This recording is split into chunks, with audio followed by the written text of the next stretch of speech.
The girl in my mirror blinked before I did, and that was the moment I knew I was no longer alone in my apartment. I froze with my toothbrush in my hand, mint foam on my tongue, my heart beating so hard it hurt. The bathroom light buzzed above me, pale yellow, weak, tired. I stared at my own face in the glass, waiting for some normal explanation, some tiny delay in my brain, some trick of stress and lack of sleep.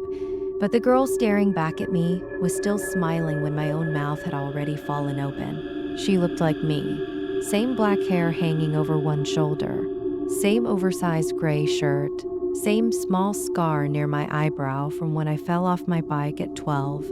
But there was something wrong with her eyes. They were softer than mine. Sadder. Almost pleading.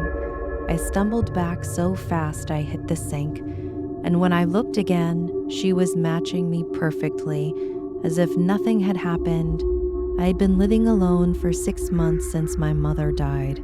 6 months in the same apartment she helped me rent when I moved to the city for college. 6 months of quiet rooms, unopened mail, late night noodles, and pretending I was stronger than I felt. People said grief came in waves. For me, it came like glass, silent, sharp, everywhere. I found it in her old voicemails, in the smell of jasmine oil on a scarf I still kept in my drawer, in the habit of almost calling her when something small happened, then remembering there was nowhere for that love to go. That night, I told myself I was tired, nothing more. I washed my face, turned off the light, and went to bed with the hallway lamp on like a child. But at 3:07 a.m., I woke to the sound of glass tapping softly from the bathroom. Tap, tap, tap. I lay still under the blanket, every part of me cold. The apartment was dark except for the thin strip of amber light coming from the hall. The tapping came again, slow, patient. I got out of bed and walked toward the bathroom, each step careful against the wooden floor. The door was open. The light was off. The mirror caught the weak glow from the hall, enough for me to see my reflection waiting there, except I was not standing in front of it yet.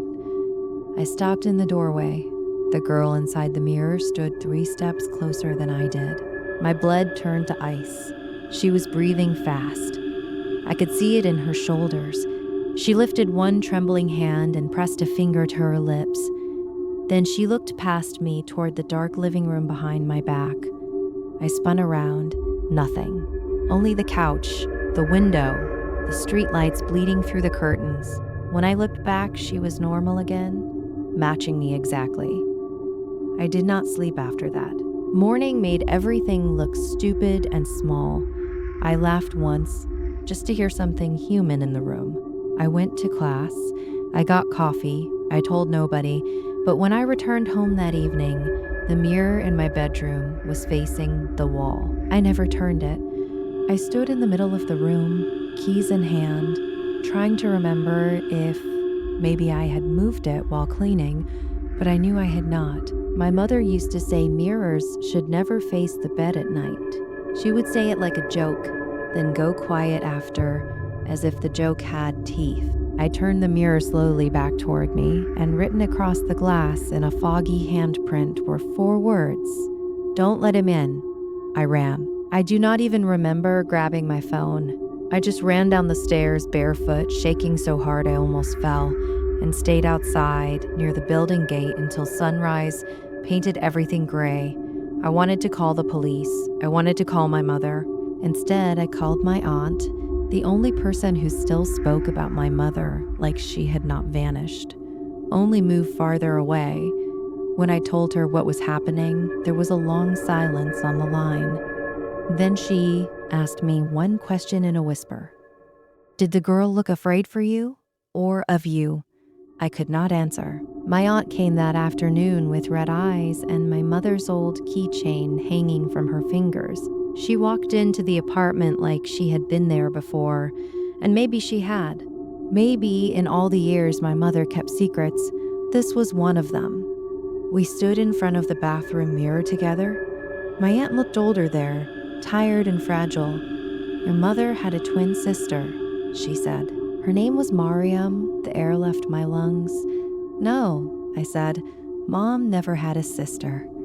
My aunt began to cry. She did. But when you were 5, Miriam died in this apartment. She was watching you while your mother was at work. A man knocked. Miriam opened the door. He got inside. My knees weakened. The room seemed to tilt. What man? I asked, but deep down I already knew the story did not end with police and justice and healing. My aunt pressed her hand to her mouth. He came for money. For drugs. I don't know. Your mother found Miriam in the hallway, and she could not finish.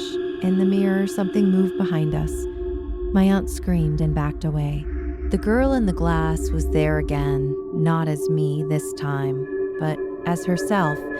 My face, but older somehow, with sorrow, her neck bruised, her lips split, her eyes wet with terror. She kept looking over my shoulder. Then the apartment door creaked open behind us. We had locked it. I heard a man's slow footsteps enter the hall. 1, 3. My aunt grabbed my arm, but the mirror girl shook her head wildly and pointed at the bathtub. I do not know why I trusted her, but I did. We hid behind the shower curtain, holding our breath as the footsteps came closer. I could hear a man humming softly, the same broken tune my mother used to hum when she cooked. My whole body went numb. The bathroom door opened. A shadow crossed the floor. Then that mirror shattered on its own with a scream of glass, and in the explosion of silver pieces I saw him reflected for one terrible second.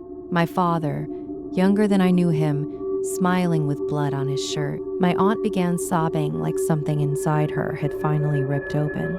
Your mother lied to protect you, she said after he was gone, after the footsteps faded, after the apartment fell silent again. She told everyone it was a stranger, but Mariam opened the door because she knew him. She died protecting you from your own father.